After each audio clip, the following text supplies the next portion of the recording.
faster than a credits warp. There was an explosion because of faster text and less lag.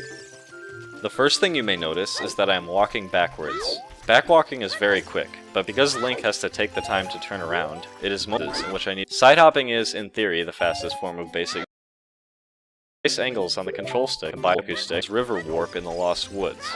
This warp is only intended to be accessed once I've collected the silver scale, but because of the way the polygons are lined up, I can jump slash directly into the acute angle and get clipped through the wall, enabling me to leave the forest without beating the Deku Tree. This is actually one of many forest escape methods, and is the most useful one because it is fast and allows me to bypass the cutscene. Once in the Lost Woods, I time my first roll on a certain frame and lock the angle to set up for later. Making my way to the small pond, I do another exact roll to adjust my angle further. From there, I use the corner to line up my position and do the side hop jump slash to perfectly clip through the wall and make my exit. To figure out the data to find the absolute ranges in which a side hop jump slash actually goes through the wall, and from there come up with a way to get Link into that range quickly. Once in Zora's River, I dodge the Octorok shot and proceed down the river, mashing B to swim faster. I want to get many rupees in the water so I can buy a Deku Shield and more Deku Sticks later on. From this upcoming ledge that I can grab, if my angle side hop and obtain a red rupee, which is the fastest way to fill my wallet. I swim the rest of the way down, ending with 55 rupees.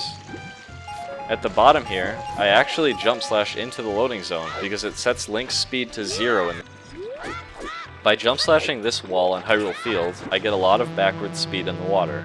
If I hold the control stick slightly off center, I can keep this backward speed on the land, using the Z button to either lock the angle or rotate Link.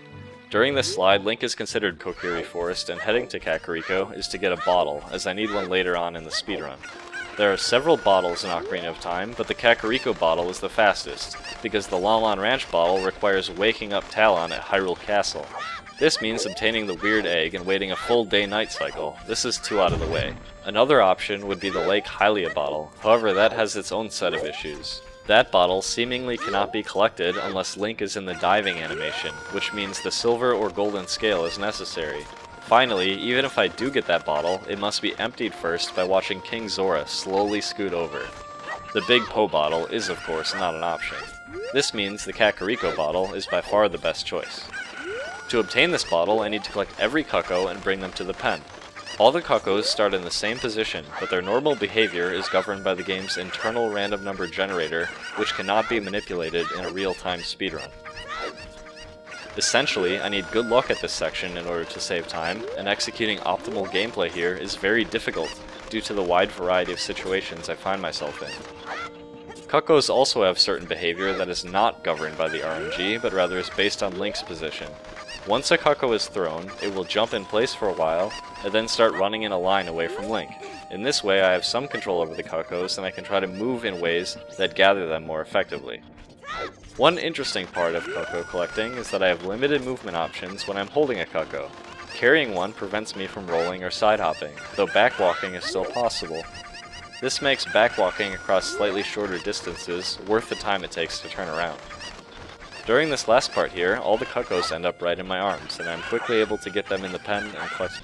I need to go pick up a stray rock and collect the bugs found under it.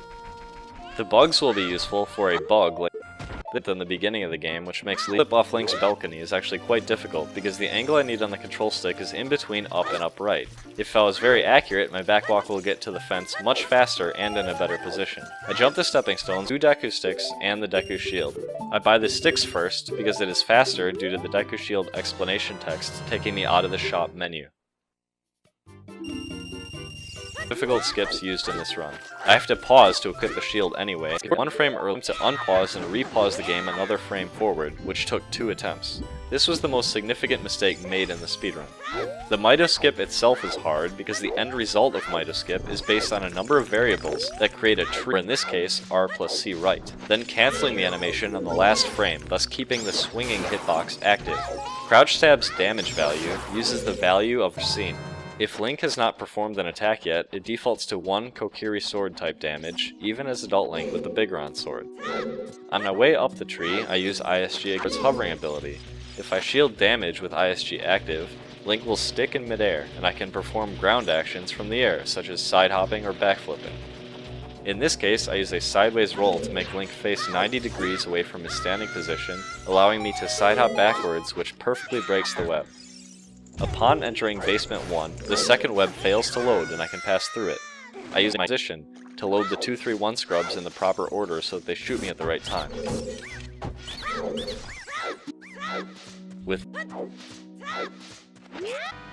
With the position and the ISG, backflip timing, and third roll timing all being frame perfect, this is no easy task. Also of note, Gohma can sometimes stop in this fight randomly while I'm luring her, wasting time. In this run, she will re-enter it so that when it reloads, the stone slab need a clear path. I perform Ocarina items on the same frame that I touch the blue warp, which allows me is ticking up each frame to 101, at which point it will add the cutscene offset to the next area to load. If I open the door in the Deku basement on the same frame that it adds this cutscene offset, as Deku back distance to trigger a void warp. Here it is.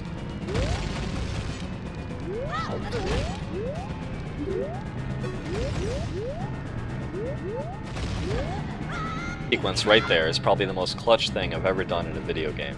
I end up out of bounds on the interior of the collapse, allowing me to jump slash into an unloaded room that contains saving 2 minutes. At this, I'm actually very tense, because if I move incorrectly, I might touch a burning rock on the ground, which would not only burn my shield, but also crash the game. Upon regaining control, I roll towards the fight trigger.